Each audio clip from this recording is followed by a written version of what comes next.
Hello friends, the only flower চ্যানেলে স্বাগত জানাই। দেখুন, এটাই হলো গোলাপ গাছে প্রচুর ফুল পাওয়ার একমাত্র খাবার। আমি বেশি নয় এই দুটো খাবার দিয়েই এখন প্রত্যেকটি গাছেই প্রচুর পরিমাণে ফুল ফোটাতে পেরেছি। তো আপনাদের গাছে যদি ফুল না ফোটে, গাছের গ্রোথ ভালো না হয়, তাহলে কোন খাবারটি দিয়ে এরকম নজর কাড়া ফুল ফোটাতে পারেন তা নিয়েই কিন্তু আজকের এই ভিডিওটি। আপনারা অনেকেই বলেন যে গাছে ঠিকঠাক ফুল ফুটছে না, একবার ফুল ফোটার পর দ্বিতীয়ত ফুল ফুটতে সময় লাগে। তো এক্ষেত্রে আপনাদের বলবো, গাছের গোড়ায় ভরপুর মাত্রায় খাবারের যোগান দিন। প্রয়োজন মতো খাবারের চাহিদা মেটাতে পারলে তবেই আপনাদের গাছে সারাক্ষণ ফুল থাকবে, কুড়িও থাকবে। দেখুন, আমার এই গাছগুলোতে প্রত্যেকটিতেই এখন কুড়ি আসতেছে। তো আমার যে সিক্রেট খাবার দুটো রয়েছে সে দুটোর বিষয়ে বলবো। এই দুটো যদি গাছের গোড়ায় দেওয়া যায়, তাহলে গাছে নাইট্রোজেন, ফসফরাস, পটাশিয়াম, মাইক্রোনিউট্রিয়েন্ট সম্পূর্ণ ঘাটতি পূরণ হবে। ফলে এক একটি গাছের নতুন ডালপালা ছাড়বে, অজস্র পরিমাণে কুড়ি আসবে, দেখবেন এটা প্রয়োগ করে। তো বন্ধুরা, আমি সাধারণত গাছে প্রচুর পরিমাণে ফুল পাওয়ার জন্য এই মিক্স খাবারটি প্রত্যেক মাসেই দিয়ে থাকি। তো মিক্স খাবারটি তৈরি করে দেখাবো। দেখুন, প্রথমত 2 চা চামচ পরিমাণে নিম খোল নিয়ে নিলাম। দ্বিতীয়ত একই পরিমাণে বোন মিল অর্থাৎ বোন ডাস্ট, এবং তৃতীয়ত চা পাতা। চা খাওয়ার পর যে পাতাগুলো পড়ে থাকে সেগুলো 2 চা চামচ পরিমাণে নিয়ে নিলাম। তো এই হলো অর্গানিক কয়েকটি খাবার। এছাড়াও গাছে প্রচুর ফুল পাওয়ার জন্য এই সারটিকে প্রয়োগ করতে পারেন। এতে নাইট্রোজেন কম থাকে, ফসফরাস এবং পটাশিয়াম বেশি থাকে। এই সার হলো 10-26-26।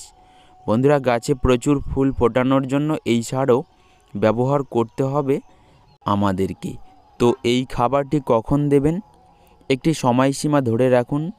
প্রতি মাসে একবার 30 দিনের একটি গ্যাপ দিন এবং 1 মুঠো করে দিয়ে যান প্রতি মাসে। তাহলে গাছে ব্যালেন্স খাবার থেকে যাবে। এই মিক্স খাবারই পারে গাছে সম্পূর্ণ ব্যালেন্স ধরে রাখতে। পর্যাপ্ত পরিমাণে গ্রোথ হবে, প্রচুর কুড়ি আসবে এই খাবার দিলে। তো বন্ধুরা, যে কোনো একটি সার দিয়ে কিন্তু গাছ করতে পারবেন না বা সঠিক গ্রোথ নিয়ে আনতে পারবেন না, কুড়িও ঠিকঠাক আসবে না। এজন্য দরকার পড়বে এরকম একটি মিক্স খাবার। এতে পর্যাপ্ত পরিমাণে নাইট্রোজেন, ফসফরাস, পটাশিয়াম এবং এছাড়াও আরও অনেক খাদ্য উপাদান থাকে। তাই আমি প্রতি মাসে একবার করে দিয়ে থাকি, আপনারাও প্রয়োগ করুন। এটা যেমন একটি মিশ্র শুকনো খাবার। এছাড়াও আপনারা তরল সার প্রয়োগ করেও গ্রোথ বাড়াতে পারেন। তো গাছের গ্রোথ বাড়া নিয়ে আমি দুটো ভিডিও দিয়েছি, দেখে নিতে পারেন। তরল সার দিয়ে কি করে আমার এই গাছগুলোর গ্রোথ বৃদ্ধি হয়েছে এই বিষয়ে জানতে পারবেন। তো বন্ধুরা, এই খাবার দেওয়ার পর শুধু বসে থাকলে হবে না, গোলাপ গাছে মাঝের মধ্যে একটি মিক্স তরল সারও প্রয়োগ করতে হবে। যেমন আপনাদের বাড়িতে যত প্রকার সবজির খোসা রয়েছে সম্পূর্ণকে ভিজিয়ে একটি তরল সার তৈরি করে রাখুন। আমি এখানে সবজির খোসা ভেজানো তরল সার এবং সর্ষের খোল ভেজানো তরল সার দুটোই একসঙ্গে মিশিয়ে পর্যাপ্ত পরিমাণে নর্মাল জল দিয়ে তরল সারটিকে একদম পাতলা করে প্রতি মাসে 2 থেকে 3 বার দিয়ে থাকি। প্রত্যেকটি গাছে 200 থেকে 250 ml করে।